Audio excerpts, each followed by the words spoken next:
ശരിക്കും ഈ ജോബ് അത്ര ഈസിയാണ്? ലോകത്തിൽ നടക്കുന്ന പല കാര്യങ്ങളാവട്ടെ, അല്ലെങ്കിൽ പാട്ടിനെ കുറിച്ചാവട്ടെ, സിനിമയെ കുറിച്ചാവട്ടെ, സ്പോർട്സിനെ കുറിച്ചാവട്ടെ, എല്ലാത്തിനെ കുറിച്ചും കുറച്ചെങ്കിലും അറിഞ്ഞിരിക്കണം. ലാലേട്ടനാവട്ടെ, മമ്മൂക്കയാവട്ടെ, ഇവരുടെ അടുത്തൊക്കെ നമ്മൾ സംസാരിക്കുന്ന സമയത്ത് ഒരു പ്രജുഡിസ്ഡ് ഒരു മൈൻഡോട് കൂടിയായിരിക്കും ചിലപ്പോൾ നമ്മൾ നിൽക്കുന്നത്. എൻ്റെ എക്സ്പീരിയൻസിൽ ഇവരൊക്കെ വളരെ നല്ല ഹ്യൂമൻ ബീങ്സ് തന്നെയാണ്. പേഴ്സണലി ഞാൻ ഒത്തിരി ഇഷ്ടപ്പെടുന്ന ഒരു ഇന്റർവ്യൂ സെഷൻ അത് വിജയ് സേതുപതിയുടെ കൂടെ ഉണ്ടായിരുന്ന ഇന്റർവ്യൂ ഭയങ്കരമായി നമ്മുടെ കയ്യിൽ നിന്ന് പോയി നിന്നൊരു സിറ്റുവേഷൻ അതെങ്ങനെ ഹാൻഡിൽ ചെയ്തു? പർട്ടിക്കുലർ ഒരു ക്വസ്റ്റ്യൻ ചോദിച്ചു, ഞാൻ അതെന്താന്ന് പറയുന്നില്ല. ആ മൊമെന്റ് ഹാൻഡിൽ ചെയ്യാൻ ഞാൻ ആക്ച്വലി കുറച്ച് പാടുപെട്ടിട്ടുണ്ട്. പക്ഷേ വളരെ സെൻസിറ്റീവ് ആയിട്ടുള്ള ഒരു ക്വസ്റ്റ്യൻ ആണ് പുള്ളി അവിടെ. One word that describe your relationship with radio. Life എന്നുള്ളതായിരിക്കും എനിക്ക് പെട്ടെന്ന് മനസ്സിൽ വരുന്നത്. കുടുംബം കലക്കുവോ? Hi everyone, welcome to stories with Shilpa Sudhen. യിലെ മലയാളികൾക്ക് വളരെ ഫെമിലിയർ ആയിട്ട് ഉള്ള ഒരു ശബ്ദത്തിൻ്റെ ഉടമയാണ് ഇന്ന് നമ്മുടെ കൂടെയുള്ളത്. ഡെയിലി നമ്മുടെ ഒരു ജീവിതത്തിൽ നമ്മൾ ഒരു തവണയെങ്കിലും ഈ ശബ്ദം കേൾക്കാതെ പോകില്ല. നമ്മുടെ ഒപ്പമുള്ളത് RJ Vaishakh. Welcome Vaishakh to the show. Hi. Actually you are my first guest. Thank you for coming today. Pleasure. ഒരുപാട് സന്തോഷം. അപ്പോൾ എല്ലാവിധ ആശംസകളും. Thank U. അടിപൊളി ഗസ്റ്റ് ഇനിയും വരട്ടെ. Thank you so much. So വൈശാഖിൻ്റെ ഈ ഒരു കറണ്ട് അപ്ഡേറ്റ്, ലൈഫ് എങ്ങനെ പോകുന്നു? ലൈഫ് അടിപൊളിയാണ്, എൻജോയ് ചെയ്യുന്നു, സന്തോഷത്തോടു കൂടി തന്നെ പോകുന്നു, സമാധാനത്തോടു കൂടി തന്നെ പോകുന്നു. അങ്ങനെ തന്നെ പോകണം എന്നുള്ള ആഗ്രഹത്തിൽ നിൽക്കുന്നു. ഓക്കെ. പൊതുവേ നമ്മൾ കേൾക്കാറുള്ളൊരു ചോദ്യമാണ്, RJ ജോബ് വളരെ ഈസിയുള്ള ജോബാണ്, വെറുതെ അങ്ങ് നിന്ന് സംസാരിച്ചാൽ മതിയെന്ന്. ശരിക്കും ഈ ജോബ് അത്ര ഈസിയാണോ? ഇപ്പം ശില്പ ഒരു പോഡ്കാസ്റ്റ് സ്റ്റാർട്ട് ചെയ്തിട്ട് ഇത് ആദ്യത്തെ എപ്പിസോഡല്ലേ? എന്താണ് മനസ്സിലായൊരു ഫീല്? ടെൻഷൻ ഉണ്ടോ? ഉണ്ട്. നമ്മൾക്ക് ഏത് ജോലിക്കും അതിൻ്റേതായിട്ടുള്ള ഒരു പ്രാധാന്യമുണ്ട്. ഇപ്പം ചില ആൾക്കാർ കരുതുന്നത് വെച്ച് കഴിഞ്ഞാൽ മൈക്കിൻ്റെ മുൻപിൽ വന്നിരുന്നിട്ട് എന്തെങ്കിലും പറഞ്ഞാൽ മതി എന്നുള്ളതാണ്, അല്ലെങ്കിൽ എന്തെങ്കിലും പറഞ്ഞ് അടുത്തതായിട്ടൊരു പാട്ടിട്ടാൽ മതി എന്നാണ് ചിലപ്പോൾ ചിന്തിക്കുന്നത്. പക്ഷെ അങ്ങനെയല്ല. ഒരു RJ സംബന്ധിച്ച് നോക്കിയാൽ, പ്രത്യേകിച്ചും ഈ ഒരു റീജിയനിൽ വർക്ക് ചെയ്യുന്ന ഒരു RJ സംബന്ധിച്ച് നോക്കിക്കഴിഞ്ഞാൽ നമ്മൾ കുറച്ചധികം അപ്ഡേറ്റഡ് ആയിരിക്കണം. വാർത്തകളാവട്ടെ, അല്ലെങ്കിൽ ലോകത്തിൽ നടക്കുന്ന പല കാര്യങ്ങളാവട്ടെ, അല്ലെങ്കിൽ പാട്ടിനെ കുറിച്ചാവട്ടെ, സിനിമയെ കുറിച്ചാവട്ടെ, സ്പോർട്സിനെ കുറിച്ചാവട്ടെ, എല്ലാത്തിനെ കുറിച്ചും കുറച്ചെങ്കിലും അറിഞ്ഞിരിക്കണം. പിന്നെ അതിനെക്കുറിച്ച് നന്നായിട്ട് സംസാരിക്കാനും കഴിയുന്നുണ്ടായിരിക്കണം. പിന്നെ ഈ റേഡിയോ ജോക്കി എന്ന് പറഞ്ഞിട്ടുള്ള പ്രൊഫഷനിൽ നിങ്ങൾ എപ്പോഴെങ്കിലും റേഡിയോയുടെ സ്റ്റേഷൻ വിസിറ്റ് ചെയ്തിട്ടുണ്ടെങ്കിൽ അറിയാൻ പറ്റും, അത് നമ്മൾ തന്നെയാണ് കംപ്ലീറ്റ്ലി മാനേജ് ചെയ്യുന്നത്. ആ ഒരു ഷോയുടെ സമയം, ഇപ്പം 4 മണിക്കൂർ സമയമുള്ളൊരു ഷോ ആണെങ്കിൽ ആ കൺസോൾ ഓപ്പറേറ്റ് ചെയ്യുന്ന ഉൾപ്പെടെ നമ്മളുടെ ലൈബ്രറിയിൽ പാട്ടെല്ലാം, അല്ലെങ്കിൽ ലോഗിൽ പാട്ടെല്ലാം സെറ്റ് ചെയ്ത് വരുന്നുണ്ടായിരിക്കും. പക്ഷേ എങ്കിൽ പോലും അതിനകത്തുള്ള മാറ്റങ്ങൾ വേണമെങ്കിൽ നമുക്ക് വരുത്താനുള്ളൊരു ഫ്രീഡം ഞങ്ങളുടെ അവിടെ ഉണ്ട്. എല്ലായിടത്തും അത് ഉണ്ടാവണമെന്നില്ല, പക്ഷേ നമ്മൾ തന്നെയാണ് ഇത് മാനേജ് ചെയ്ത് പോകുന്നത്. അപ്പം കംപ്ലീറ്റ്ലി അപ്ഡേറ്റഡ് ആയിരിക്കണം. കോളേഴ്സ് ഒരാൾ വിളിക്കുകയാണെന്നുണ്ടെങ്കിൽ അവരെന്താ പറയാൻ പോകുന്ന കാര്യം നമുക്ക് അറിയില്ല. നമ്മൾ പലപ്പോഴും നമ്മൾ ലൈവായിട്ടാണ് കോൾസ് എടുക്കുന്നത്. സോ അതെല്ലാം മാനേജ് ചെയ്യാൻ പറ്റുന്ന ഒരു മൈൻഡ് സെറ്റ് ഉണ്ടായിരിക്കണം. സോ അതുകൊണ്ട് അത്ര വലിയ എളുപ്പമല്ല. എന്നാൽ ആ സിനിമ പറയുന്ന പോലെ ഇന്നായി കഴിഞ്ഞാൽ ഭയങ്കര ത്രില്ല. ഇപ്പൊ ഇങ്ങനെ ഒട്ടും പ്രെഡിക്റ്റബിൾ അല്ല എന്ന് പറഞ്ഞപ്പോൾ ഞാൻ ചോദിക്കാം, ഏതെങ്കിലും ഒരു സാഹചര്യത്തിൽ ഒരു സ്റ്റേജ് ഷോ ചെയ്യുമ്പോൾ, അല്ലെങ്കിൽ ഒരു ഷോ നമ്മൾ ഓൺ എയറിൽ നിൽക്കുന്ന സമയത്ത് അൺഎക്സ്പെക്റ്റഡ് ആയിട്ട് ഒരു സിറ്റുവേഷൻ വന്നു, അല്ലെങ്കിൽ സ്റ്റേജിൽ നമ്മൾ ഷോ റൺ ചെയ്തുകൊണ്ടിരിക്കുന്ന സമയത്ത് ഗസ്റ്റ് വരാൻ ലേറ്റ് ആയി, അങ്ങനെ ആ ഒരു സമയത്തെ ആ ഒരു സാഹചര്യം എങ്ങനെ ഹാൻഡിൽ ചെയ്തിട്ടുണ്ട്? അങ്ങനെ എന്തെങ്കിലും ഒരു ഹാൻഡിൽ ചെയ്തൊരു ഒരു ഇൻസിഡന്റ് ഉണ്ടോ പറയാൻ? അല്ല, അത് പലപ്പോഴും സംഭവിക്കും. എസ്പെഷ്യലി ഇപ്പം സ്റ്റേജ് ഇവൻസിനെയൊക്കെ സംബന്ധിച്ച് നോക്കിക്കഴിഞ്ഞാൽ എല്ലാവരെയും ഞാൻ കുറ്റം പറയുന്നതല്ല, പക്ഷെ പല ഇവന്റ് കമ്പനീസും ഒരു പ്രോപ്പർ ഒരു ഇവന്റ് ഫ്ലോ വെച്ചിട്ടൊന്നും ആവണമെന്നല്ല ചെയ്യുന്നത്. ഇനി അതുണ്ടെങ്കിൽ പോലും അതിനനുസരിച്ച് വർക്ക് ആയിന്നും വരത്തില്ല. കാരണം ചില സ്റ്റാർസ് ചിലപ്പോൾ ലേറ്റ് ആയിട്ടായിരിക്കും വരുന്നത്, ചിലപ്പോൾ അവർ നേരത്തെ വന്നിരിക്കാം, അതിനിടയിൽ ഒരു പെർഫോമൻസ് ഉണ്ടായിരിക്കും. സോ ഇതൊക്കെ ആ മൊമെന്റിൽ നമ്മൾ എല്ലാം നമ്മുടെ മൈൻഡ് അതിനനുസരിച്ച് വർക്ക് ചെയ്യുക എന്നുള്ളതാണ് ഏറ്റവും വലിയൊരു കാര്യം എന്ന് വെച്ച് കഴിഞ്ഞാൽ. അത് ആ ഒരു മൊമെന്റിൽ നമുക്ക് സ്പ്ലിറ്റ് സെക്കൻഡിൽ നമുക്ക് എന്തെങ്കിലും ഇന്ററാക്ട് ചെയ്യാം. ഓക്കെ, ക്രൗഡുണ്ട്, ക്രൗഡിനെ കൊണ്ട് എന്തെങ്കിലും ചെയ്യിക്കാം എന്നുള്ളത് തോന്നുക എന്നുള്ളതാണ്. അങ്ങനെ ഒരു ഇഷ്യൂ ഒന്നും ഇതുവരെ എനിക്ക് അങ്ങനെ ഉണ്ടായിട്ടില്ല. പിന്നെ ഈ ഡിലേ കാര്യങ്ങളൊക്കെ അത് എല്ലാവർക്കും ഫേസ് ചെയ്യുന്ന ഒരു സംഭവം തന്നെയാണ്. ഓൺ എയറിൽ പിന്നെ ഇവിടുത്തെ ഒരു കാര്യം എന്ന് വെച്ച് കഴിഞ്ഞാൽ ആരും അങ്ങനെ വിളിച്ച് മോശം പറയാൻ ധൈര്യപ്പെടത്തില്ല, ഈ ഒരു രാജ്യമായതുകൊണ്ട് തന്നെ. പിന്നെ നമ്മളുടെ അടുത്ത് ആൾക്കാർ വളരെയധികം നന്നായിട്ടാണ് സംസാരിക്കുന്നത്. ഇപ്പം നമ്മളും അങ്ങനെ തന്നെയാണ്. നമ്മൾ അവരുടെ കൂട്ടത്തിലുള്ള ഒരാളായിട്ടാണ് റേഡിയോയിലൂടെ സംസാരിക്കുന്നത്, അല്ലെങ്കിൽ സോഷ്യൽ ഇടങ്ങളിൽ നമ്മൾ നിൽക്കുന്നത്. അപ്പോൾ അതുകൊണ്ട് തന്നെ അവർക്ക് ചിലപ്പോൾ ഫീൽ ചെയ്യുന്നുണ്ടാവുക നമ്മളൊരു ഫ്രണ്ടിൻ്റെ അടുത്ത് സംസാരിക്കുന്ന ഒരു ഫീൽ ആയിരിക്കും. അപ്പോൾ അതുകൊണ്ട് അവർക്ക് ആ ഒരു ഫ്രീഡത്തോടു കൂടി തന്നെ അവർ പലതും പറഞ്ഞു തന്നിരിക്കാം, നമ്മളും തിരിച്ച് പലപ്പോഴും അവരുടെ അടുത്ത് പലതും പറഞ്ഞു തന്നിരിക്കാം. സോ അതുകൊണ്ട് അങ്ങനെ ഒരു പ്രശ്നം ഇതുവരെ അങ്ങനെ ഫേസ് ചെയ്തിട്ടില്ല ഓൺ എയറിൽ. ഞാൻ കുറേ ഇന്റർവ്യൂ സെലിബ്രിറ്റീസിനെ ചെയ്യുന്നത് കണ്ടിട്ടുണ്ട്. ലാലേട്ടൻ, മമ്മൂക്ക, കമൽഹാസൻ, അങ്ങനെ കുറേ പേര്. ആ ചെയ്യുന്ന സമയത്ത് എന്തെങ്കിലും സെൽഫായിട്ട് പ്രിപ്പറേഷൻ ചെയ്തിട്ട് ഉണ്ടാവുമല്ലോ? ഒബ്വിയസ്ലി ഉണ്ട്. ഇവരെയൊക്കെ മീറ്റ് ചെയ്യാൻ പോകുന്ന സമയത്ത് എസ്പെഷ്യലി ഇവിടെ ഒരാൾ വരുന്നത് ആ ഒരു സിനിമയുമായി ബന്ധപ്പെട്ടുകൊണ്ട് തന്നെ ആയിരിക്കും. അപ്പം മെയിനായിട്ട് നമ്മൾ ചോദിക്കുന്നുണ്ടാവുക സിനിമയുമായി ബന്ധപ്പെട്ട കാര്യങ്ങൾ തന്നെയാണ്. പിന്നെ അവരെക്കുറിച്ചുള്ള കുറച്ച് കാര്യങ്ങൾ, എനിക്ക് വളരെ പേഴ്സണലായിട്ടുള്ള കാര്യങ്ങളെക്കുറിച്ച് ചോദിക്കാൻ എനിക്ക് വലിയ താല്പര്യമുള്ള ആളല്ല ഞാൻ. ബിക്കോസ് അത് അവരുടെ ഒരു പേഴ്സണൽ സ്പേസ് ആണെന്ന് വിശ്വസിക്കുന്നുണ്ട് ഞാൻ. പക്ഷെ അതിനപ്പുറം ചിലപ്പോൾ അവർക്ക് പറഞ്ഞു കൊടുക്കാൻ കുറേ കാര്യങ്ങളുണ്ടായിരിക്കും. ഇപ്പോൾ ഇന്ന് ഞാൻ ആക്ച്വലി ഇവിടെ വരുന്നതിന് മുമ്പ് ബേസിലിൻ്റെ ഒരു ഇൻ്റർവ്യൂ എടുത്തിട്ടാണ് ഞാൻ ആക്ച്വലി വന്നിട്ടുണ്ടായിരുന്നത്. അപ്പം അദ്ദേഹത്തിന് എഡിറ്റേഴ്സിനടുത്ത് പറയാൻ ചില കാര്യങ്ങളാണ്. അത് ഞാൻ ചോദിക്കാൻ കാരണം എന്ന് വെച്ച് കഴിഞ്ഞാൽ ഹോംലി മീൽസ് എന്നുള്ളൊരു സിനിമയ്ക്കകത്ത് പുള്ളി ഒരു എഡിറ്ററായിട്ടാണ് വർക്ക് ചെയ്യുന്നത്. അപ്പം പുള്ളിക്ക് അതിനെക്കുറിച്ച് പറയാൻ ഭയങ്കര രസകരമായിട്ടുള്ള ആൻസറാണ് അദ്ദേഹം പറഞ്ഞിട്ടുണ്ടായിരുന്നത്. അതെനിക്ക് ഭയങ്കരമായിട്ട് ഇഷ്ടപ്പെട്ടു. കാരണം വെച്ചാൽ അത് ഒരുപാട് ആൾക്കാർക്ക് ഗുണമാവുന്നു ഞാൻ വിശ്വസിക്കും. സ്പെഷ്യലി ഇപ്പം എഡിറ്റിംഗ് ഒക്കെ ഇഷ്ടപ്പെടുന്ന ആൾക്കാരെ സംബന്ധിച്ച് നോക്കിയാൽ ഇത്തരത്തിലുള്ള ഇൻ്റർവ്യൂസിൽ എന്തെങ്കിലുമൊക്കെ കിട്ടണമെന്നൊരു ചിന്തയിലാണ് അങ്ങനത്തെ ചില ചോദ്യങ്ങളൊക്കെ ചോദിക്കുന്നത്. സോ ഒബ്വിയസ്ലി ഏത് സ്റ്റാർസ്, അതിപ്പോൾ ചെറുതാവട്ടെ വലുതാവട്ടെ എല്ലായിടത്തും പോകുമ്പോൾ നമ്മൾ നമ്മുടേതായിട്ടുള്ള ഒരു പ്രോപ്പർ ഒരു പ്രിപ്പറേഷൻ നടത്തുന്നുണ്ടായിരിക്കും. അതിനെക്കുറിച്ച് അവരെക്കുറിച്ചും ആ സിനിമയെക്കുറിച്ചും അവരുടെ കഥാപാത്രത്തെക്കുറിച്ചും ഒക്കെ നന്നായിട്ട് മനസ്സിലാക്കിയിട്ട് മാത്രമേ നമുക്ക് അവിടെ പോകാനായിട്ട് പറ്റുള്ളൂ. ഇതിലെ ഏതായിരുന്നു ഒരു ഫേവറേറ്റ്?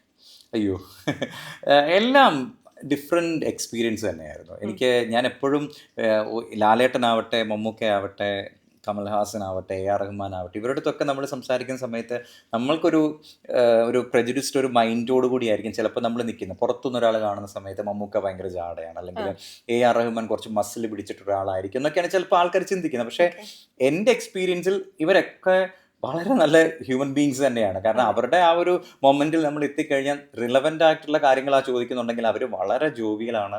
അവർ നമ്മുടെ അടുത്ത് അത്രയും നന്നായിട്ട് സംസാരിക്കുന്നില്ല. ഇപ്പം AR റഹ്മാൻ്റെ കൂടെ എനിക്ക് വളരെ ക്വിക്കായി, ഞാൻ 2 തവണ അദ്ദേഹത്തെ ഇൻ്റർവ്യൂ ചെയ്തിട്ടുണ്ട്. ഒന്ന് കുറേ വർഷങ്ങൾക്ക് മുൻപാണ്, ഞങ്ങളുടെ സ്റ്റേഷൻ തന്നെ ഒരു ഇവൻറ്റ് ചെയ്തിരുന്നത് AR റഹ്മാൻ ലൈവ്. അത് കഴിഞ്ഞിട്ട് ഷാർജയിൽ വെച്ചിട്ടൊരു ആർട്ട് ഫൗണ്ടേഷൻ അവിടെ വെച്ചിട്ടൊരു ചെറിയൊരു ഗ്യാതറിംഗ് ഉണ്ടായിരുന്നു. അദ്ദേഹമായിട്ട് കുറച്ച് പേര്, 50 പേര് മാത്രം ഉണ്ടായിരുന്ന ഒരു ലൈക്ക് ഒരു 1-on-1 സെഷൻ ആയിരുന്നു അവിടെ ചെയ്തിരുന്നത്. അപ്പോൾ ആ ഒരു ടൈമിൽ അദ്ദേഹം നമ്മളടുത്ത് സംസാരിക്കുമ്പോഴത്തേക്ക് ഭയങ്കര ഫ്രണ്ട്ലി ആയിരുന്നു. അദ്ദേഹം അതിനകത്തൂടെയാണ് മലയൻ കുഞ്ഞ് സിനിമയുടെ കാര്യങ്ങളൊക്കെ തന്നെ ഇവിടെ പറയുന്നുണ്ടായിരുന്നു. അപ്പം എല്ലാം ഫേവററ്റ് തന്നെയാണ്. പക്ഷേ പെട്ടെന്ന് ഒരു എണ്ണം എന്ന് പറഞ്ഞു കഴിഞ്ഞാൽ എനിക്ക് ഉത്തരമില്ല. പക്ഷേ എനിക്ക് പേഴ്സണലി ഞാൻ ഒത്തിരി ഇഷ്ടപ്പെടുന്ന ഒരു ഇൻ്റർവ്യൂ സെഷൻ, അത് ഇവരൊക്കെ ഞാൻ റെസ്പെക്ട് ചെയ്തിട്ട് പറയാം. എനിക്ക് വിജയ് സേതുപതിയുടെ കൂടെ ഉണ്ടായിരുന്ന ഇൻ്റർവ്യൂ ഭയങ്കര ഒരു പേഴ്സണൽ ഫേവററ്റ് ആണ്. അതിൻ്റെ റീസൺ എന്ന് വെച്ച് കഴിഞ്ഞാൽ, ഒന്ന്, അദ്ദേഹം ഭയങ്കര ഡൗൺ ടു എർത്ത് മനുഷ്യനാണ്. ബാക്കി എല്ലാവരും അവരുടെ ഒരു എന്താ പറയുക മെച്യൂരിറ്റി അല്ലെങ്കിൽ അവരുടെ എക്സ്പീരിയൻസ് ഒക്കെ വെച്ചുകൊണ്ട് അവർ വേറൊരു ലെവലിൽ നിൽക്കുന്ന ആൾക്കാരാണ്. പക്ഷേ ഇദ്ദേഹവും ആ ലെവലിലേക്ക് എത്തിക്കൊണ്ടിരിക്കുന്ന ഒരു മനുഷ്യനാണ്. അദ്ദേഹം ഒരു ലെജൻഡ് തന്നെയാണ്. ബട്ട് എങ്കിലും ഭയങ്കര സ്നേഹത്തോടു കൂടി തന്നെ ഭയങ്കര നമ്മുടെ കൂടെ. ഒരു പക്ഷേ അദ്ദേഹം ഇവിടെ ജീവിച്ച വ്യക്തിയാണ്. അദ്ദേഹത്തിന് ഒരുപാട് സ്ട്രഗിൾസിലൂടെ അദ്ദേഹം പോയിട്ടുണ്ട്. അദ്ദേഹം അതിനെക്കുറിച്ചൊക്കെ എൻ്റെ അടുത്ത് ആ ഇൻ്റർവ്യൂവിൽ പറയുന്നുണ്ട്. ഇവിടെ ബർദുബായിൽ അദ്ദേഹം താമസിച്ച ഫ്ലാറ്റിനെ കുറിച്ച്, തൊട്ടപ്പുറത്ത് കിടന്നിരുന്ന ആരാണ്, അവിടുന്ന് അദ്ദേഹം ചെയ്തിരുന്ന ഷെയ്ഖ് സാദ് റോഡിൽ ബിൽഡിങ്ങിന് അദ്ദേഹം ഈ ഫ്ലയേഴ്സ് കൊടുക്കാനായിട്ട് പോകുമായിരുന്നു എക്സ്ട്രാ കാശിന് വേണ്ടിയിട്ട്. അങ്ങനത്തെ കുറേ കഥകൾ പുള്ളിക്ക് പറയാനുണ്ടായിരുന്നു. അപ്പോൾ നമുക്ക് ഭയങ്കര ഒരു സന്തോഷം തോന്നിയൊരു ഇൻ്റർവ്യൂ ആയിരുന്നു. കാരണം വെച്ചാൽ അദ്ദേഹത്തിൻ്റെ ലൈഫിനെ കുറിച്ച് അദ്ദേഹം പറയുന്നുണ്ട്, എന്തുകൊണ്ട് അദ്ദേഹം സിനിമയിൽ എത്തി എന്നുള്ള കാര്യം, അല്ലെങ്കിൽ സിനിമയിലേക്ക് അദ്ദേഹത്തിന് എത്താനുള്ള റീസൺ. സോ എനിക്കൊരു പേഴ്സണൽ ഫേവറേറ്റ് ഏതെന്ന് ചോദിച്ചാൽ ചിലപ്പോൾ ഞാൻ പറയുന്നുണ്ടാവുക വിജയ് സേതുപതി ഇൻ്റർവ്യൂ തന്നെയായിരിക്കും. കരിയർ RJ ആയിട്ട് തന്നെയാണോ സ്റ്റാർട്ട് ചെയ്തത്? അതെ, ഞാൻ ഡിഗ്രി കഴിഞ്ഞ് ഡിഗ്രി ഫൈനൽ ഇയർ എക്സാം കഴിഞ്ഞിട്ട് ഒരാഴ്ചക്കുള്ളിൽ ഞാൻ റേഡിയോയിൽ ജോയിൻ ചെയ്തു. ഞാൻ തൃശ്ശൂരാണ് ആദ്യം ജോയിൻ ചെയ്യുന്നത്, റെഡ് FM-ൽ.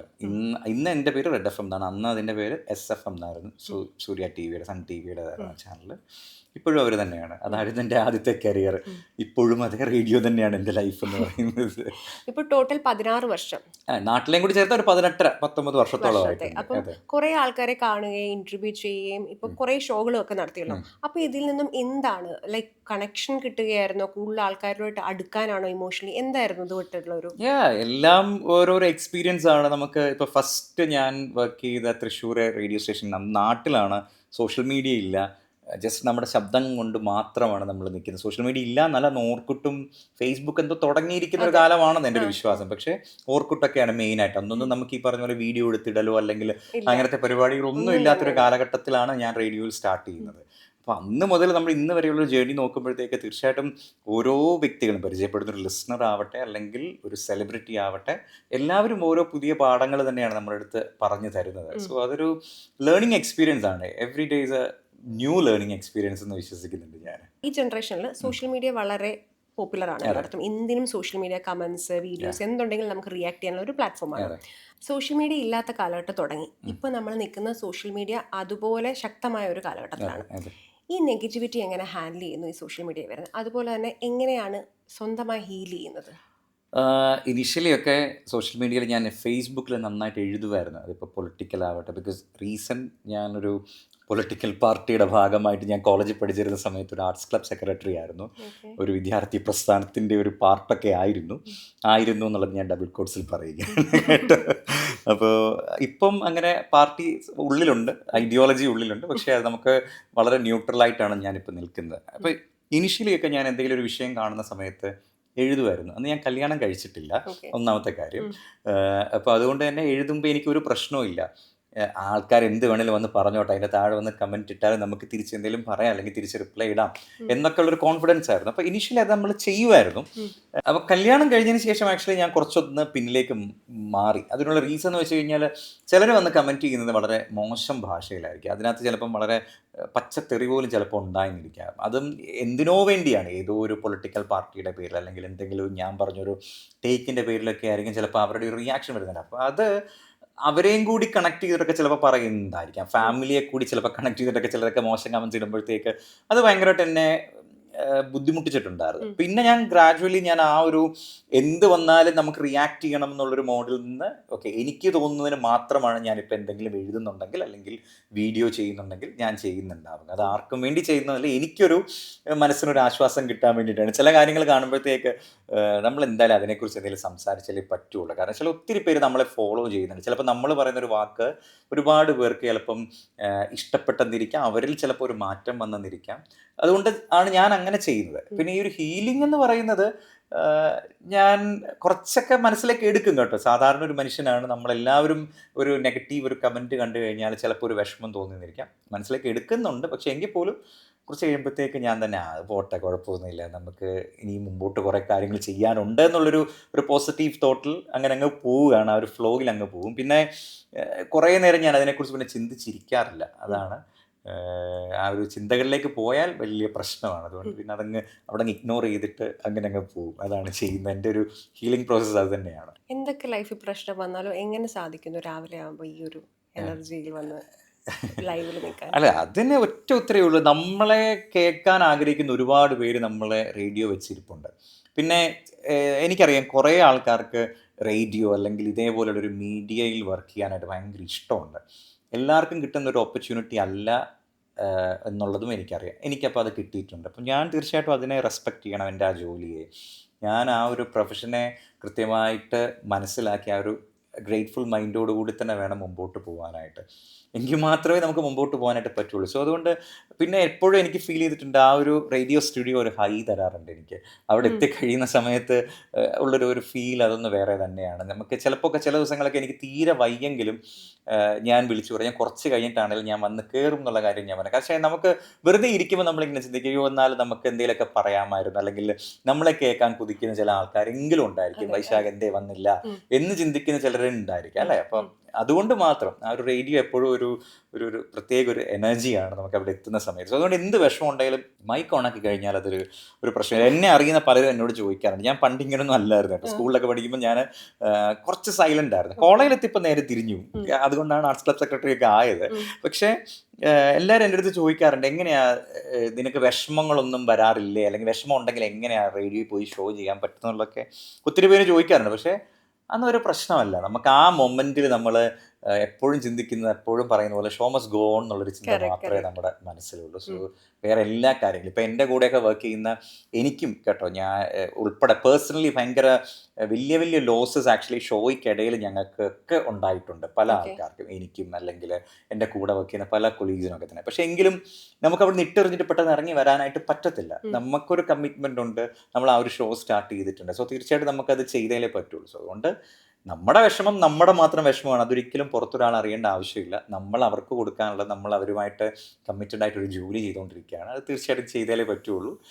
അതിൽ സന്തോഷം കണ്ടെത്തുന്നുമുണ്ട് ഞാൻ. നമ്മുടെ ഈ കോൺവെർസേഷൻ കുറച്ച് സീരിയസ് ആയി പോകുന്നു തോന്നുന്നു. അപ്പം നമുക്കൊരു സെഗ്മെന്റ് ഉണ്ട്, നോ ഫിൽട്ടർ റൗണ്ട്. ഓക്കെ. അപ്പം ആദ്യത്തെ ചോദ്യം, ശരി, അതൊരു ഫണ്ണി ആയിട്ട് എടുത്താലും മതി. ജസ്റ്റ് ലൈഫിൽ ഇന്നേ വരെ ഫ്രണ്ട്സിനോടോ റിലേറ്റീവ്സിനോടോ വളരെ ക്ലോസ് ആയ ഫ്രണ്ട്സിനോടോ ആരോടും പറയാത്ത ഒരു രഹസ്യം, അത് ഞങ്ങളോട് ഇവിടെ അത് രഹസ്യമല്ലേ, രഹസ്യമെത്തിരിക്കും. എന്നാലും ഒരു രഹസ്യം. അയ്യോ, അങ്ങനെ ചോദിച്ചാൽ ഒരുപാട് രഹസ്യങ്ങളുണ്ട്. ഏതിനും പറയാം. അയ്യോ, അത് വേണ്ട. കുറേ രഹസ്യങ്ങളുള്ളൊരു മനുഷ്യനാണ് ഞാൻ. അപ്പോൾ അതുകൊണ്ട് ആ രഹസ്യം അവിടെ തന്നെ ഇരുന്നോട്ടെ. അല്ല, വലിയ വലിയ രഹസ്യങ്ങളൊന്നും ഇല്ല കേട്ടോ, എന്നാലും സത്യമായിട്ട്. കേട്ടാൽ ഒരു തമാശ രീതിയിൽ. അത് എൻ്റെ പേഴ്സണലി അറിയുന്ന ആൾക്കാർക്കൊക്കെ, ചില ആൾക്കാർക്കൊക്കെ അറിയുന്നതാണ്. ചില ചില ഇൻട്രസ്റ്റിംഗ് കാര്യങ്ങളൊക്കെ റേഡിയോയിൽ സംഭവിച്ചിട്ടുണ്ട്. അപ്പോൾ അത് എനിക്കൊരു ഭയങ്കര ഫണ്ണി ആയിട്ട് തോന്നാറുണ്ട്. ചില പ്രപ്പോസൽസ് ഒക്കെ ഇനീഷ്യൽ ഡേയ്സിലൊക്കെ തന്നെ ഈ ശബ്ദം കേട്ടുകൊണ്ട് ആൾക്കാരൊക്കെ വിളിച്ച് പറയാറുണ്ടായിരുന്നു. അപ്പോൾ കുറേ പെൺകുട്ടികളും വിളിച്ചിട്ടുണ്ട്, കൂട്ടത്തിൽ പല പയ്യന്മാരും വിളിച്ചിട്ടുണ്ട്. അതെനിക്കൊരു രഹസ്യമായിട്ട് ഞാൻ എപ്പോഴും ഇങ്ങനെ ചിന്തിക്കുന്നൊരു ഒരു കാര്യമാണ്. അറിയാവുന്ന ആരെങ്കിലും ഇങ്ങനെ തന്നെ പ്രപ്പോസ് ചെയ്തിട്ടുണ്ട്, അത് പുറത്ത് പറയാൻ പറ്റാത്ത? ഇല്ല ഇല്ല. ഇല്ല. കുടുംബം കലക്കുവോ? One word that describes your relationship with radio. Life എന്നുള്ളതായിരിക്കും എനിക്ക് പെട്ടെന്ന് മനസ്സിൽ വരുന്നത്. എനിക്കൊരു ജീവിതം നൽകിയത് റേഡിയോ ആണ്. സോ എനിക്ക് റേഡിയോ ഒരു ജീവനുമാണ്. സോ അതുകൊണ്ട് ലൈഫ് അതായിരിക്കും വാക്ക്. ലൈഫിൽ നമുക്ക് വളരെ വേണ്ടപ്പെട്ട ഒരു സീനിൽ നിൽക്കുന്ന സമയത്ത് കിട്ടിയ ഒരു അപ്രീസിയേഷൻ അല്ലെങ്കിൽ ഒരു എൻകറേജ്മെൻറ്റ്? കുറേ അങ്ങനെ എൻ്റെ മനസ്സിൽ എപ്പോഴും ഞാനിങ്ങനെ പോയിന്റ് ചെയ്ത് ഇങ്ങനെ വെച്ചിരിക്കുന്നത്. ഒന്ന് കാണുമല്ലോ, വളരെ കണക്റ്റ് ആയിരുന്നു, അത് കേട്ടതിന് ശേഷം യു ഫീൽ വെരി ഹാപ്പി. അത് എനിക്ക് പണ്ടൊരു ബോസ് ഉണ്ടായിരുന്നു, നിധി എന്നാണ് പേര്. ഞാനിവിടെ വരുന്ന സമയത്ത് പുള്ളിക്കാരിയായിരുന്നു ഹെഡ്. അപ്പോൾ ഇനീഷ്യലി പുള്ളിക്കാരി ചില കാര്യങ്ങളൊക്കെ എൻ്റെ അടുത്തൊക്കെ ദേഷ്യത്തിലൊക്കെ സംസാരിച്ചിട്ടുണ്ട്, ഇങ്ങനെ ഷോ ചില കാര്യങ്ങളെക്കുറിച്ചൊക്കെ തന്നെ കറക്ഷൻസ് ഒക്കെ പറഞ്ഞിട്ട്. അപ്പോൾ ഞാൻ കുറച്ചിങ്ങനെ ഡൗൺ ആയിട്ടുണ്ട്. അത് പുള്ളിക്കാരിക്ക് പോലും ചിലപ്പോൾ അറിയണമെന്നില്ല കേട്ടോ. ഇപ്പോൾ അവരില്ല ഇവിടെ, നാട്ടിൽ സെറ്റിൽഡ് ആണ്. അപ്പോൾ but we are in touch കേട്ടോ. അപ്പോൾ നിധി ഇങ്ങനെ ഒരു തവണ എൻ്റെ അടുത്ത് ഇങ്ങനെ, അന്ന് ഇനീഷ്യൽ ഡേയ്സ് ആണ് കേട്ടോ, അത് നമ്മൾ സ്റ്റേഷൻ തുടങ്ങിയിട്ട് ഒരു 2-3 ദിവസം കണ്ടേ ആയിട്ടുള്ളൂ. പക്ഷേ പുള്ളിക്കാരി എൻ്റെ അടുത്ത് പറഞ്ഞൊരു കാര്യം ഉണ്ടായിരുന്നു, ഇങ്ങനെ എനിക്ക് ഇഷ്ടപ്പെട്ടു വൈശാഖിൻ്റെ ഷോ കേൾക്കുമ്പോഴത്തേക്ക്. അപ്പം ഞാൻ നാട്ടിൽ നിന്ന് വന്നതാണ്, എനിക്ക് ഈ ഒരു കൺട്രിയെക്കുറിച്ച് കൂടുതലായിട്ട് അറിയില്ല. ഇവിടെ എനിക്ക് ഫ്രണ്ട്സ് ഉണ്ടില്ല എന്നല്ല, പക്ഷേ എങ്കിൽ പോലും ഒരുപാട് ആൾക്കാരൊന്നും അങ്ങനെ പരിചയക്കാരില്ല, റിലേറ്റീവ്സ് കുറച്ച് പേരേ ഉള്ളൂ. അപ്പോൾ ഇതിനിടയിൽ നമുക്ക് ഒറ്റപ്പെട്ടിങ്ങനെ നമ്മൾ നിൽക്കുകയാണല്ലോ അല്ലേ. പുതിയൊരു ടെറൈനാണ്, പുതിയൊരു ലിസ്ണർ ഗ്രൂപ്പാണ്, പുതിയൊരു മാനേജ്മെൻറ്റാണ്. അപ്പോൾ ആ ഒരു ടൈമിൽ നമ്മുടെ ബോസ് നമ്മളെടുത്തൊരു അപ്രീസിയേഷൻ നൽകുമ്പോഴത്തേക്ക് നമുക്കൊരു ഭയങ്കര ഒരു എനർജി തരുന്നുണ്ടായിരിക്കും. അപ്പോൾ അത് എന്നെ സത്യം പറഞ്ഞു കഴിഞ്ഞാൽ ഒത്തിരി മുമ്പോട്ട് കൊണ്ടുപോയിട്ടുണ്ട്. അതിനുശേഷം ആക്ച്വലി പല ആൾക്കാരും നമ്മളെടുത്ത് ഇങ്ങനെ പല നല്ല കാര്യങ്ങളും പറയാറുണ്ട്. എനിക്കിപ്പം ഞാനിപ്പോൾ വർക്ക് ചെയ്യുന്ന ഗോൾഡ് എഫുമായി ബന്ധപ്പെട്ടുകൊണ്ട് ഇവർ എന്നെ ഇൻ്റർവ്യൂ ചെയ്യാനായിട്ട് കൊച്ചിയിലാണ് വരുന്നത്. അപ്പോൾ കൊച്ചിയിൽ വന്നപ്പം നമ്മളുടെ CFO രവി മുനി എന്നാണ് സാറിൻ്റെ പേര്. സാർ ഇപ്പോഴും ഞങ്ങളുടെ CFO തന്നെയാണ്. അപ്പോൾ അദ്ദേഹം നമുക്കൊരു സ്റ്റുഡിയോയിൽ വെച്ചിട്ടായിരുന്നു ഇൻ്റർവ്യൂ നടക്കുന്നത്. ഞാനങ്ങനെ പ്രത്യേകിച്ച് ഒരു പ്രതീക്ഷയും വെച്ചിട്ടൊന്നും അല്ല പോകുന്നത്. നമ്മൾ നാട്ടിൽ എല്ലാവരും അപ്ലൈ ചെയ്തു, ഞാനും പോയി അപ്ലൈ ചെയ്തു. അങ്ങനെയാണ് സത്യം പറഞ്ഞാൽ സംഭവിച്ചത് കേട്ടോ. കാരണം ഞാനൊരു ദിവസം ഞാൻ കൊച്ചിയിൽ വർക്ക് ചെയ്യുമ്പോഴത്തേക്ക് എൻ്റെ ഷോ കഴിഞ്ഞ് പുറത്തിറങ്ങുമ്പോൾ അവിടെ ഇരിക്കുന്ന എല്ലാവരും കൂടിയിട്ട് ഡിസ്കസ് ചെയ്യുകയാണ്, നമുക്കൊന്ന് അപ്ലൈ ചെയ്താലോ, ഇവിടെ UAE ഒരു റേഡിയോ തുടങ്ങുകയാണെന്ന് പറഞ്ഞിട്ട്. അപ്പോൾ അങ്ങനെ ഞാൻ അപ്ലൈ ചെയ്തു. ഞാൻ പോയി ഇൻ്റർവ്യൂ കൊടുത്തപ്പോൾ ആ ഒരു ഓഡീഷൻ കഴിഞ്ഞപ്പോഴത്തേക്ക് പുറത്തിറങ്ങിയപ്പോൾ രവി സാർ എൻ്റെ അടുത്ത് പറഞ്ഞു, നല്ല ശബ്ദം, ലൈക്ക് പുറത്തുനിന്ന് കണ്ടപ്പോഴതുപോലല്ല മൈക്കിലൂടെ പറഞ്ഞപ്പോഴത്തേക്ക് ഭയങ്കര രസമുണ്ട് കേൾക്കാനായിട്ട് എന്നിങ്ങനെ പറയും. അപ്പോൾ അന്നേരം തന്നെ അദ്ദേഹം എൻ്റെ അടുത്ത് ചോദിച്ചൊരു കാര്യം ഉണ്ടായിരുന്നു, എത്ര നാളുകൊണ്ട് ജോയിൻ ചെയ്യാനായിട്ട് പറ്റും ഞങ്ങൾ ഓഫർ തന്നാലെന്ന കാര്യം. അപ്പോൾ ഭയങ്കര ഒരു കോൺഫിഡൻസ് ആണ്. മറ്റൊരു കൺട്രിയിൽ നിന്ന് വന്ന് നമ്മളെ ഇൻ്റർവ്യൂ ചെയ്ത ആ ഒരു പാനലിലുള്ള ആൾക്കാർ നമ്മളെടുത്ത് നമ്മളെ ശബ്ദം ഇഷ്ടപ്പെട്ടു എന്ന് പറയുന്നതും ഭയങ്കര രസകരമായ ഒരു കാര്യം തന്നെയല്ലേ. അപ്പോൾ അതൊക്കെ ഒരു കിട്ടിയ മികച്ച അപ്രീസിയേഷൻസ് ആണ്. പിന്നെ ഈ അടുത്തിടെയും അതെ, പല സ്റ്റാർസും വരുമ്പോഴത്തേക്ക് അവർക്ക് നമ്മുടെ ഇൻ്റർവ്യൂ ഭയങ്കരമായിട്ട് ഇഷ്ടപ്പെട്ടു എന്നൊക്കെ പറയുമ്പോഴത്തേക്ക് ഭയങ്കര സന്തോഷമാണ്. കാരണം നാട്ടിൽ ചില ചാനൽസിലൊക്കെ പോയിരുന്നിട്ട് ഞങ്ങൾ ആകെ മടുത്തിട്ടാണ് വരുന്നത്, ഞങ്ങൾ ഇവിടെ അതാ പ്രതീക്ഷിച്ചത്, പക്ഷേ അതല്ല ഇവിടെ കിട്ടിയത്, ഇവിടെ അടിപൊളിയായിരുന്നു എന്നൊക്കെ പറയുമ്പം ഭയങ്കര ഒരു സന്തോഷം തന്നെയാണ്. ലൈഫിൽ എന്ത് പ്രശ്നം വന്നാലും നമുക്കൊക്കെ കാണും ഒരു ഫ്രണ്ടിനെ നമുക്ക് വിളിക്കാം. ആ ഒരു ഫ്രണ്ടിൻ്റെ പേരെന്താ? ഫ്രണ്ടിനപ്പുറം ഞാൻ എന്തുണ്ടെങ്കിലും ഞാൻ ആദ്യം വിളിക്കുന്നത് വൈഫിനെ തന്നെയാണ് കേട്ടോ. അപ്പോൾ ലൈക്ക് വിഷമമാണെങ്കിലും സന്തോഷമാണെങ്കിലും വൈഫിനെ തന്നെയാണ് വിളിക്കുന്നത്. അവളുടെ അടുത്ത് വിളിച്ച് പറയുമ്പോൾ കുറച്ചൊരു ആശ്വാസം കിട്ടാറുണ്ട്, ഉള്ളത് പറഞ്ഞു കഴിഞ്ഞാൽ. ഫ്രണ്ടിൻ്റെ കാര്യം പറഞ്ഞാൽ എനിക്ക് ആക്ച്വലി കുറച്ച് പേരുണ്ട്, അവരുടെ അടുത്തൊക്കെയാണ് ഞാൻ ആക്ച്വലി എന്തെങ്കിലുമൊക്കെ ഉണ്ടെങ്കിൽ, എനിക്കൊരു വിഷമമൊക്കെ ഉണ്ടെങ്കിൽ പറയുന്നത്. അതിലൊന്ന് ഷനൂദ്, നച്ചു, ജിഹാസ്, അങ്ങനെ കുറേ ആൾക്കാരുണ്ട്. അപ്പോൾ അങ്ങനെ ചില ആൾക്കാരെയൊക്കെയാണ് ഞാൻ ചിലപ്പം വിളിക്കുന്നുണ്ടാവുക. അവരെ വിളിച്ചിട്ടായിരിക്കാം ഞാൻ ചിലപ്പം എന്തെങ്കിലും ഉണ്ടെങ്കിൽ, ഇപ്പം അവരെ എപ്പോഴും നമുക്കൊന്നും കാണാനൊന്നും പറ്റിയെന്നൊന്നും വരത്തില്ല, എല്ലാവരും തിരക്കാണ് ആക്ച്വലി. ബട്ട് എങ്കിലും നമുക്ക് വാട്സാപ്പ് ഉണ്ട്, അല്ലെങ്കിൽ ബോട്ടിം ഉണ്ട്, അതുവഴിയൊക്കെ നമുക്ക് കോൺടാക്ട് ചെയ്യാൻ ഓപ്ഷൻസ് ഉണ്ടല്ലോ. അപ്പോൾ അതുകൊണ്ട് എന്തെങ്കിലും ഉണ്ടെങ്കിൽ ഇങ്ങനെ വിളിച്ച് പറയാൻ, ലൈക്ക് അവരുടെ അടുത്ത് പറയുമ്പോൾ നമുക്കൊരു സന്തോഷം കിട്ടാറുണ്ട്, ഒരു ആശ്വാസം കിട്ടാറുണ്ട്. ഷോ ഇത്രയും കാലം നടത്തി, പല സ്ഥലങ്ങളിൽ നടത്തിയിട്ടുണ്ട് UAE. അപ്പം ആ നടത്തിയ സമയത്ത് എവിടെയെങ്കിലും വെച്ച് ഭയങ്കരമായി നമ്മുടെ കയ്യിൽ നിന്ന് പോയി നിന്നൊരു സിറ്റുവേഷൻ അതെങ്ങനെ ഹാൻഡിൽ ചെയ്തു? അങ്ങനെ ഒരു സിറ്റുവേഷൻ ഷെയർ ചെയ്യാവോ? അങ്ങനെ കയ്യിൽ നിന്ന് പോയെന്നുള്ളതല്ല. ഇപ്പം ചില ആൾക്കാർ നമ്മുടെ മുമ്പിൽ നിൽക്കുന്ന ക്രൗഡ് എന്ത് ചോദിക്കുന്നുള്ളത് നമുക്കറിയില്ല. അപ്പോൾ അവർ ചിലപ്പോൾ നമ്മുടെ മുമ്പിലുള്ള ആ ഒരു ഗസ്റ്റിനടുത്ത് ചിലപ്പം അവർ പോലും ചിന്തിക്കാത്ത ചില ചോദ്യങ്ങൾ ചോദിച്ചെന്നിരിക്കാം. അപ്പോൾ അത് ഭയങ്കരമായിട്ട് ബുദ്ധിമുട്ടാണ്. അപ്പോൾ അതിനെ മാനേജ് ചെയ്യാനാണ് ഭയങ്കരമായിട്ട് ടെൻഷൻ അടിച്ചിട്ടുണ്ടാവുക. അപ്പോൾ എനിക്ക് പെട്ടെന്ന് മനസ്സിൽ വരുന്നത് റൈറ്റർ അഖിൽ പി ധർമ്മജൻ്റെ ഒരു സെഷൻ ഞാൻ ഷാർജ ബുക്ക് ഫെയറിൽ ഹോസ്റ്റ് ചെയ്യായിരുന്നു. അപ്പം അദ്ദേഹം റാം കെയർ ഓഫ് ആനന്ദി വായിച്ചിട്ടുണ്ടെങ്കിൽ അറിയാമായിരിക്കും. അതിനകത്ത് കുറേ കഥാപാത്രങ്ങൾ അതിനകത്തുണ്ട്. അപ്പോൾ മുമ്പിലിരുന്നൊരു വ്യക്തി ഒരു പർട്ടിക്കുലർ ഒരു ക്വസ്റ്റ്യൻ ചോദിച്ചു. ഞാൻ അതെന്താണെന്ന് പറയുന്നില്ല. ആക്ച്വലി അതെനിക്ക് ഭയങ്കര ഷോക്കിംഗ് ആയിരുന്നു. ഈവൻ അത് അഖിലിനും ഭയങ്കര ഷോക്കായിപ്പോയി. കാരണം അത് കഴിഞ്ഞ് പുറത്തിറങ്ങിയിട്ട് അഖിൽ എൻ്റെ അടുത്ത് പറഞ്ഞു, ബ്രോ ഞാൻ എഴുതുന്ന സമയത്ത് പോലും ചിന്തിച്ചിട്ടില്ല ആൾക്കാർ അങ്ങനെ ഒരു ആംഗിളിൽ ചിന്തിക്കും എന്നുള്ള കാര്യത്തെക്കുറിച്ച്. അപ്പം ആ മൊമെൻറ്റ് ഹാൻഡിൽ ചെയ്യാൻ ഞാൻ ആക്ച്വലി കുറച്ച് പാടുപെട്ടിട്ടുണ്ടായിരുന്നു. വെച്ചാൽ വളരെ സെൻസിറ്റീവ് ആയിട്ടുള്ളൊരു ക്വസ്റ്റ്യനാണ് പുള്ളി അവിടെ ചോദിച്ചത്. അത് ചിലപ്പം കുറച്ച് വിവാദമാകാവുന്ന ഒരു കാര്യം, വിവാദം ഇൻ ദ സെൻസ് വലിയ സ്കെയിലിൽ വിവാദമാകാവുന്ന ഒരു കാര്യമാണ്. ബട്ട് ലക്കിലി അത് നന്നായിട്ട് മാനേജ് ചെയ്യാനായിട്ട് പറ്റി. അതിൽ നിന്ന് നമുക്ക് പെട്ടെന്ന് എങ്ങനെയൊക്കെയോ ഞാൻ അതിനെ പിടിച്ച് മാറ്റി അടുത്തൊരു ക്വസ്റ്റ്യനിലേക്ക് എത്തി. അഖിലിൻ്റെ അടുത്തൊരു ചോദ്യം ചോദിച്ച് കൊണ്ടുപോകുന്നുണ്ടായിരുന്നു. അപ്പം ഞാനത് എപ്പോഴും ഇങ്ങനെ ഓർക്കാറുണ്ട്. എനിക്ക് ആ വീഡിയോ ആക്ച്വലി എൻ്റെ ഇപ്പോഴും ഉണ്ട്. അതെൻ്റെ കൂടെ വന്നിരുന്ന ഒരാൾ ആ വീഡിയോ ഷൂട്ട് ചെയ്തിട്ടുണ്ടായിരുന്നു. ഞാൻ ഇടയ്ക്ക് ഇങ്ങനെ നോക്കാറുണ്ട് ആ വീഡിയോ എടുത്തിട്ട്. കാരണം വെച്ചാൽ എന്തായിരിക്കാം പുള്ളിയെ കൊണ്ട് അങ്ങനെ ഒരു ചോദ്യം ചോദിപ്പിക്കാൻ പ്രേരിപ്പിച്ചതെന്ന് ഞാനിങ്ങനെ ചിന്തിക്കാറുണ്ട്. ഞാൻ എന്താണെന്ന് ഇവിടെ പറയുന്നില്ല. കുറച്ച് വിവാദം പിടിച്ചൊരു ചോദ്യം തന്നെയായിരുന്നു. അപ്പം അതെനിക്ക് ഭയങ്കര ഒരു എന്താ പറയണത്, കയ്യിൽ നിന്ന് പോയൊരു മൊമെൻ്റ് ആയിരുന്നു അത്. പക്ഷേ ലക്കിലി അത് ഹാൻഡിൽ ചെയ്യാനായിട്ട് പറ്റി. അപ്പോൾ ഈ ഒരു സെഗ്മെന്റ് കഴിഞ്ഞു. നമുക്ക് നോർമൽ ചോദ്യത്തിലോട്ട്. മൂവിയായിട്ട് വളരെ കണക്റ്റഡ് ഒരു വ്യക്തിയാണ്. എല്ലാവരുമായിട്ടും അത്യാവശ്യം മൂവി ഫീൽഡിൽ കണക്റ്റഡ് ആണ്. ഒരു 5 മൂവി ഫേവറേറ്റ് ആയിട്ടുള്ളതെന്ന് പറഞ്ഞാൽ ഏത് സെലക്ട് ചെയ്യും? 5 മൂവി എടുക്കണം അല്ലേ? ഓക്കെ, 5 മൂവി പല ജോണറിലുള്ള പടങ്ങളായിരിക്കാം. പെട്ടെന്ന് എൻ്റെ മനസ്സിൽ വരുന്നത് ഒരു ഇത് പറയും ഇപ്പം ഞാൻ കണ്ടിരിക്കേണ്ട പടങ്ങൾ എന്നുള്ള തരത്തിലാണോ?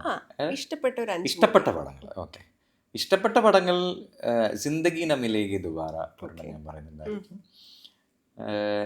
ഇടയ്ക്കിടയ്ക്ക് ഞാൻ കാണുന്ന ഒരു സിനിമയാണ്. ആക്ച്വലി ഇടയ്ക്കിടയ്ക്ക് അതിൻ്റെ റീസൺ ചിലപ്പോൾ ആ ഒരു പടത്തിൻ്റെ ഒരു സൗന്ദര്യം കൊണ്ടായിരിക്കാം. അരവിന്ദൻ്റെ അതിഥികൾ എന്ന് പറഞ്ഞിട്ടുള്ള സിനിമ എനിക്ക് ഭയങ്കര ഇഷ്ടമുള്ളൊരു പടമാണ്. ഞാൻ ഇടയ്ക്കിടയ്ക്ക് ഇരുന്ന് കാണുന്നൊരു പടമാണ്.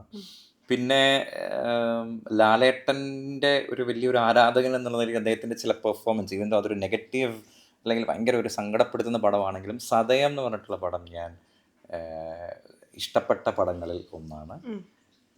ദെൻ മലയാളത്തിൽ തന്നെ ഞാൻ ഈ ഫൺ മൂവീസ് ഭയങ്കരമായിട്ട് ഇഷ്ടപ്പെടാറുണ്ട്. അല്ലെങ്കിൽ ചിലപ്പം ആ പടത്തിൻ്റെ അത് സെറ്റ് ചെയ്തിരിക്കുന്ന സ്ഥലമാവട്ടെ, അല്ലെങ്കിൽ അത് നമ്മളുമായിട്ട് കണക്ട് ചെയ്യുന്ന ചില കാര്യങ്ങളായിരിക്കും. സമ്മർ ഇൻ ബെത്ലഹേം ഞാൻ ഭയങ്കരമായിട്ട് എൻജോയ് ചെയ്യുന്നൊരു പടമാണ്.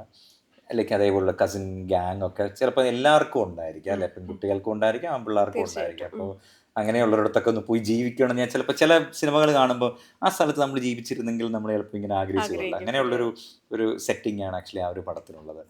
വേറെ ഒരു പടം ഹിന്ദിയിൽ തന്നെ റോക്ക് സ്റ്റാർ എനിക്കിഷ്ടപ്പെട്ട ഒരു പടമാണ്. അതിപ്പോൾ റീ റിലീസ് ചെയ്ത സമയത്ത് ആക്ച്വലി ഒന്നുകൂടി പോയി കണ്ടിട്ടുണ്ടായിരുന്നു. അത് ഭയങ്കര പ്രത്യേകിച്ചും ആ ഒരു രൺബീറിൻ്റെ ആ ഒരു ക്യാരക്ടറിൻ്റെ ഒരു ട്രാൻസിഷനൊക്കെ ഭയങ്കര രസമായിട്ട് ആ ഒരു സിനിമ നമുക്കൊക്കെ ഒരു മൊമെൻ്റ് ഉണ്ടായിരിക്കുക, അങ്ങനെ ഒരു തിരിച്ചറിവുണ്ടാവുന്ന ഒരു മൊമെൻ്റ് ഉണ്ടായിരിക്കുക. ചിലപ്പോൾ ഒരു സ്പിരിച്വാലിറ്റിയിലൂടെ പോകുന്ന സമയത്തായിരിക്കും ചിലപ്പോൾ നമുക്ക് ആ ഒരു തിരിച്ചറിവ് ഉണ്ടാകുന്നത്. ആ സിനിമയിൽ ഗംഭീരമായിട്ട് അത് കാണിച്ചിട്ടുണ്ട്. സോ അതെനിക്ക് ഭയങ്കര ഇഷ്ടപ്പെട്ട ഒരു പടമാണ്. ആർജെ ആയിട്ട് വർക്ക് ചെയ്യുന്നു. ഇങ്ങനെ ആർജെ ആയിട്ട് വർക്ക് ചെയ്യാൻ ആൾക്കാർക്ക് പൊതുവെ ആഗ്രഹമുള്ളവർ ഇഷ്ടം പോലെ ഉണ്ട്. അവരോട് പറയാനുള്ളത് എന്തായിരിക്കും? ലൈക്ക് എങ്ങനെ നമുക്ക് അതിന് ട്രൈ ചെയ്യാം? എന്തൊക്കെയാണ് അതിന് വേണ്ട കാര്യങ്ങൾ? അതിന് വേണ്ട കാര്യങ്ങൾ എന്ന് വെച്ച് കഴിഞ്ഞാൽ ഇതിന് പ്രത്യേകിച്ച് കോഴ്സൊന്നും ഇല്ല. പലരും എന്നോട് ചോദിക്കാറുണ്ട് ഈ ആർജെ ആവാനായിട്ട് എന്തെങ്കിലും പഠിക്കണോ എന്നുള്ള കാര്യത്തെക്കുറിച്ച്. അങ്ങനെ പഠിക്കേണ്ട ആവശ്യമൊന്നും തന്നെ ഇല്ല. ഇപ്പം നമ്മുടെ അവിടെ വർക്ക് ചെയ്യുന്ന ആൾക്കാരിൽ ചിലരൊക്കെ ബിടെക് കഴിഞ്ഞ ആൾക്കാരുണ്ട്, അല്ലെങ്കിൽ മറ്റു പല മേഖലകളിൽ നിന്ന് വന്നവരൊക്കെ തന്നെ അവിടെ ജോലി ചെയ്യുന്നുണ്ട്. പല റേഡിയോസിലും അങ്ങനെയാണ് പലരും ജോലി ചെയ്യുന്നുണ്ടാവുക. സോ അതിനങ്ങനെ പ്രത്യേകിച്ച് കോഴ്സൊന്നുമില്ല. ബട്ട് നമ്മൾ വെൽ അവെയർ ആയിരിക്കുക എന്നുള്ളതാണ് ഏറ്റവും വലിയൊരു കാര്യം എന്ന് വെച്ച് കഴിഞ്ഞാൽ. നമുക്ക് ആ ഒരു പ്രോപ്പർ ഒരു മൈൻഡ് സെറ്റ് ഉണ്ടായിരിക്കണം. നമുക്ക് കൃത്യമായിട്ട് ഒരാൾ നമ്മളെ വിളിച്ചാലും അല്ലെങ്കിൽ നമ്മളുടെ മുമ്പിൽ ഒരു വാർത്ത വന്നാലും അല്ലെങ്കിൽ ഒരു പാട്ട് കേട്ടാലും അതിനെക്കുറിച്ച് നല്ല രീതിയിൽ സംസാരിക്കാനുള്ളൊരു കഴിവുണ്ടായിരിക്കണം. ആ സംസാരം എന്ന് പറയുന്നത് പുറത്തു നിന്ന് ഒരാൾ കേൾക്കുമ്പം അയാൾക്ക് അത് ഇൻട്രസ്റ്റിങ്ങും കൂടിയാവണം. ഇപ്പം ചിലപ്പോൾ നമുക്ക് മൈക്ക് ഓണാക്കി കഴിഞ്ഞാൽ നമുക്ക് എന്തു വേണേ പറയാവുന്ന ഒരുപാട് പേരെ ആക്ച്വലി ഞാൻ ഇവിടെയും കേൾക്കാറുണ്ട്, ഇല്ല എന്നല്ല കേട്ടോ, ഞാൻ കേൾക്കാറുണ്ട്. പക്ഷേ ഞാൻ എപ്പോഴും ഇങ്ങനെ ചിന്തിക്കും, എന്തിനാണ് ഇത്രയും അധികം വലിച്ചു നീട്ടി ഇത് ഇത്രയും പറഞ്ഞു പോകുന്നത് എന്തിനാണെന്ന് ചിലപ്പോൾ ചിന്തിക്കാറുണ്ട്. ഇപ്പം നമ്മളൊക്കെ റേഡിയോയിൽ കയറുന്ന സമയത്ത് ഇപ്പോഴും നാട്ടിലത്തെ റേഡിയോ സ്റ്റേഷൻസ് അങ്ങനെ തന്നെയാണ്, ഒരു 30 സെക്കൻഡ്സ് അല്ലെങ്കിൽ 40 സെക്കൻഡ്സ് ആയിരുന്നു മാക്സിമം നമ്മൾ ഒരു RJ ഒരു ടൈമിൽ വന്നു കഴിയുമ്പോഴത്തേക്ക് സംസാരിക്കുന്നുണ്ട്. അപ്പോൾ അതിനകത്ത് വളരെ ക്വിക്കായിട്ട് അതിന് നമുക്കൊരു ഇൻട്രോ പാർട്ട് ഉണ്ടായിരിക്കാം, അതൊരു ഹുക്ക് ഉണ്ടായിരിക്കാം, അത് കൃത്യമായിട്ട് കൺക്ലൂഡ് ചെയ്തിട്ടായിരിക്കും അല്ലെങ്കിൽ ടീസ് ചെയ്തിട്ടായിരിക്കും നമ്മൾ അടുത്ത സോങ്ങിലേക്കൊക്കെ നമ്മൾ പോകുന്നുണ്ടാവുക. അപ്പോൾ ആൾക്കാർക്ക് അവിടെ ക്യാച്ചിയാക്കി അവിടെ നിർത്തുക എന്നുള്ളതാണ് ഏറ്റവും വലിയൊരു കാര്യം എന്ന് വെച്ച് കഴിഞ്ഞാൽ. സോ അതുകൊണ്ട് നമ്മളതൊക്കെ അങ്ങനെ ഒന്ന് പ്ലാൻ ചെയ്യാൻ നമ്മൾ പഠിക്കണം തീർച്ചയായിട്ടും. അത് എങ്ങനെ തുടങ്ങണം, എന്ത് പറഞ്ഞാൽ ആൾക്കാർക്ക് കൃത്യമായിട്ട് കണക്റ്റ് ആകും, എങ്ങനെ നമുക്ക് അടുത്തൊരു പാട്ടിലേക്ക് അല്ലെങ്കിൽ അടുത്തൊരു സെഗ്മെൻറ്റിലേക്ക് നമുക്ക് പോകാൻ പറ്റും എന്നുള്ളൊരു കണക്ഷൻ കൊടുക്കാനായിട്ട് പഠിക്കുക. പിന്നെ നല്ല ശബ്ദം വേണം അല്ലെങ്കിൽ നന്നായി സംസാരിക്കണം, അതൊന്നും ഞാൻ പറയുന്നില്ല. ലൈക്ക് ഒരു നോർമൽ ശബ്ദമാണെങ്കിലും റേഡിയോയിൽ വന്ന് വർക്ക് ചെയ്യാനായിട്ടൊക്കെ തന്നെ സംസാരിക്കാൻ അറിഞ്ഞിരിക്കണം. സംസാരിക്കാൻ അറിഞ്ഞിരിക്കണം എന്ന് വെച്ചാൽ എന്തും സംസാരിച്ചിട്ടും കാര്യമില്ല, പറയുന്നത് സെൻസിബിളായ കാര്യങ്ങൾ തന്നെ ആയിരിക്കണം. അത് അല്ലെങ്കിൽ ആൾക്കാർക്ക് പെട്ടെന്ന് മനസ്സിലാകും. നമ്മൾ ഇനി എത്രയൊക്കെ നമ്മൾ പഠിച്ച് പറഞ്ഞു എന്ന് പറഞ്ഞാൽ പോലും ഇവിടെയുള്ള ആൾക്കാർക്ക് പ്രത്യേകിച്ച്, നമുക്ക് ഇന്നത്തെ കാലത്ത് പ്രത്യേകിച്ചും എല്ലാം നമ്മുടെ കൈത്തുമ്പിലുണ്ട്, നമ്മുടെ സ്മാർട്ട് ഫോണിലെല്ലാം അവൈലബിൾ ആണ്. നമ്മൾ എന്തെങ്കിലും പറഞ്ഞാൽ അത് തെറ്റാണെന്നുള്ളത് വിത്തിൻ സെക്കൻഡ്സ് ആൾക്കാർക്ക് കണ്ടെത്താനായിട്ട് പറ്റുന്നുണ്ടായിരിക്കും. സോ അതുകൊണ്ട് തെറ്റ് വരാം കേട്ടോ, തെറ്റ് വരില്ല എന്നല്ല, അന്നേരം നമുക്കത് തെറ്റ് പറ്റി പോയിന്നും കൂടി പറയാനും കൂടിയുള്ളൊരു മൈൻഡ് സെറ്റും കൂടി ഉണ്ടായിരിക്കണം. അത് ഈ അടുത്തിടെ ആക്ച്വലി ഞാനൊരു ക്വിസ് ചെയ്ത സമയത്ത് നമ്മളൊരു തമിഴ്നാടിൻ്റെ ചീഫ് മിനിസ്റ്ററിനെ കുറിച്ചൊരു കാര്യം പറഞ്ഞപ്പോഴത്തേക്ക് ആക്ച്വലി അതിന് ഞങ്ങൾക്കൊരു തെറ്റ് വന്നിട്ടുണ്ടായിരുന്നു. അപ്പോഴത്തേക്ക് ആൾക്കാർക്ക് അത് അറിയത്തുമില്ലായിരുന്നു, ഉള്ളത് പറയാമല്ലോ. ഞങ്ങൾ തന്നെ വീണ്ടും ഒന്നുകൂടി ഒന്ന് ചെക്ക് ചെയ്ത് അത് ശരിയാണോ, ഒരു ഡൗട്ട് ഉണ്ടല്ലോ, ഈ സെഗ്മെൻ്റ് എല്ലാം കഴിഞ്ഞ് പോയതാണ്. എന്നിട്ട് ഞങ്ങൾ വീണ്ടും വന്നപ്പോൾ ഞങ്ങൾ പറഞ്ഞു ഞങ്ങൾക്കൊരു മിസ്റ്റേക്ക് വന്നിട്ടുണ്ടോ എന്നുള്ള കാര്യത്തെക്കുറിച്ച് പറഞ്ഞു കൊടുത്തിട്ടുണ്ടായിരുന്നു. കാരണം ഇത് ചിലപ്പോൾ അറിയുന്ന ആൾക്കാർ ചിലപ്പം ചിന്തിക്കുന്ന ഇവൻ എന്നെ ഇങ്ങനെ പറഞ്ഞതെന്ന് ചിലപ്പോൾ ആൾക്കാർ ചിന്തിച്ചെന്നിരിക്കും. സോ അതുകൊണ്ട് ഒരു RJ ആവുന്ന സമയത്ത് എല്ലാം കൃത്യമായി മനസ്സിലാക്കാനും അത് പറയാനും തെറ്റുകൾ വരാതെ മുൻപോട്ട് കൊണ്ടുപോകാനും ശ്രമിക്കുക എന്നുള്ളതാണ്. പിന്നെ അതിന് എന്ത് ടിപ്പെന്ന് ചോദിച്ചു കഴിഞ്ഞാൽ നന്നായിട്ട് വായിക്കാൻ ശ്രമിക്കുക, ഒന്നാമത്തെ കാര്യം. വാർത്തയാവട്ടെ, സിനിമയാവട്ടെ, സ്പോർട്സ് ആവട്ടെ, അതിനെക്കുറിച്ചൊക്കെ കുറച്ചെങ്കിലുമൊക്കെ അറിഞ്ഞിരിക്കുന്നത് എന്തുകൊണ്ട് നല്ലത് തന്നെയാണ്. എന്ത് മേഖലയെക്കുറിച്ചാണെങ്കിലെക്കുറിച്ചും പുതിയ എന്തെങ്കിലും കിട്ടിക്കഴിഞ്ഞാൽ അതെന്താന്നുള്ളത് നമുക്കൊന്ന്, ഇപ്പോൾ സോഴ്സസ് ഇഷ്ടം പോലെ ഉണ്ട്, ടൂൾസ് ഇഷ്ടം പോലെ ഉണ്ട് അല്ലേ. അപ്പം നമ്മൾ ജസ്റ്റ് ഒന്ന് റീസേർച്ച് നടത്തി നോക്കുക എന്താണ് ശരിക്കും അവിടെ സംഭവിച്ചെന്നുള്ള കാര്യം. സോ അതിന് ഒരു 2-3 വെബ്സൈറ്റ്സ് ഒക്കെ നോക്കിക്കഴിയുമ്പോൾ നമുക്ക് ആക്ച്വലി കറക്റ്റ് ഒരു ഉത്തരം കിട്ടുന്നുണ്ടായിരിക്കും. പിന്നെ ഇതേപോലെ പോഡ്കാസ്റ്റ് ആവട്ടെ അല്ലെങ്കിൽ വീഡിയോസിലൂടെ ആവട്ടെ, അതൊക്കെ ഒരു തുടക്കം തന്നെയാണ്. പല ആൾക്കാരും ഇപ്പം ഈ ഒരു ഫീൽഡിലേക്ക് എത്തുന്നതിൻ്റെ ഒരു ഇനീഷ്യൽ ഫേസ് എന്ന് പറയുന്നത് ഇതേപോലെയുള്ള വീഡിയോസ് ചെയ്തിട്ടോ ഒക്കെ തന്നെ ആയിരിക്കാം. Things are very easy now, but റേഡിയോയിൽ അങ്ങനെ എത്തിപ്പെടുക എന്ന് പറയുന്നത് അത്ര ഈസി അല്ല. അപ്പോൾ നമ്മുടെ last question, okay, after 10 years RJ Vaishakh എന്ന് പറയുന്ന താങ്കളെ എവിടെയാണ് കാണുന്നത്? എങ്ങനെയായിരിക്കും ആ ഒരു 10 വർഷം കഴിയുമ്പോൾ ഡേ സ്റ്റാർട്ട് ചെയ്യണം എന്ന് ആഗ്രഹിക്കുന്നത്? ഇൻഷാ അല്ലാഹ് അത് റേഡിയോയിൽ തന്നെ ആവണമെന്ന് ഞാൻ ആഗ്രഹിക്കുന്നുണ്ട്. എനിക്കിപ്പം മനസ്സിലൊരു ഡ്രീമുണ്ട്, അത് റേഡിയോയുമായി തന്നെ ബന്ധപ്പെട്ടുകൊണ്ടുള്ളൊരു ഡ്രീം തന്നെയാണ്. അപ്പോൾ അതുകൊണ്ട് റേഡിയോ സ്റ്റേഷൻ സ്വന്തമായി വാങ്ങണമെന്ന് പറഞ്ഞാൽ കറക്റ്റ് ആയിരിക്കും അറിയില്ല, ബട്ട് ആ ഡ്രീമിലേക്ക് എത്തണം എന്നുള്ളത് ഞാൻ ആഗ്രഹിക്കുന്നുണ്ട്. പിന്നെ ഞാൻ ഭയങ്കരമായിട്ട് ഇപ്പം ഞാൻ പറഞ്ഞില്ലേ, കല്യാണമൊക്കെ കഴിഞ്ഞ് കൊച്ചൊക്കെ ആയി കഴിയുമ്പോഴത്തേക്ക് നമ്മുടെ എല്ലാവരുടെയും ലൈഫിൽ ചെറിയ ചെറിയ മാറ്റങ്ങൾ വന്നിരിക്കാം. നമ്മൾക്ക് ഇനീഷ്യലി ഉണ്ടായിരുന്ന ഒരു തോട്ട് പ്രോസസ്സിലൂടെ ആയിരിക്കണം എന്നില്ല നമ്മൾ പോകുന്നുണ്ടാവുക. ഇപ്പം ഞാൻ ആഗ്രഹിക്കുന്നത് ഒരു സമാധാനം എന്ന് പറഞ്ഞിട്ടുള്ള ഒരു ഫേസാണ് ഞാൻ കൂടുതലായിട്ട് ഇഷ്ടപ്പെടുന്നത്. അപ്പോൾ തീർച്ചയായിട്ടും ആ ഒരു 10 വർഷം കഴിയുമ്പോഴും നമ്മൾ ഇഷ്ടപ്പെടുന്ന ഈ ഒരു മേഖലയിൽ തന്നെ ഞാൻ ഈ പറഞ്ഞ സ്വപ്നവുമായിട്ട് എനിക്ക് സക്സസ്ഫുള്ളി മുൻപോട്ട് പോകണമെന്നൊരാഗ്രഹമുണ്ട്. ആൻഡ് അതെല്ലാം ഉള്ളപ്പോഴും കുടുംബവും കൂട്ടുകാരും സമാധാനവും ഉണ്ടാവണമെന്ന് ഞാൻ നന്നായിട്ട് ആഗ്രഹിക്കുന്നുണ്ട്. അപ്പോൾ അതാണ് എൻ്റെ ഒരു 10 years ഞാൻ കാണുന്ന ഒരു ഗോൾ എന്ന് പറയുന്നത്. അത് എത്രത്തോളം അവിടെ എത്താൻ പറ്റും അല്ലെങ്കിൽ ആ ജേണി എങ്ങനെയായിരിക്കും ഒന്നും എനിക്ക് അറിയത്തില്ല, പക്ഷെ എങ്കിൽ പോലും അതെൻ്റെ മനസ്സിലുണ്ട്, അത് നടക്കണം എന്നുള്ളതാണ് ഞാൻ ആഗ്രഹിക്കുന്നത്. അപ്പോൾ ഈ പറഞ്ഞ ആഗ്രഹങ്ങളെല്ലാം നടക്കട്ടെ. Wish you all the best. Thank you for coming to the show. Thank you. അപ്പോൾ ശില്പയ്ക്കും എല്ലാവിധ ആശംസകളും. Thank U.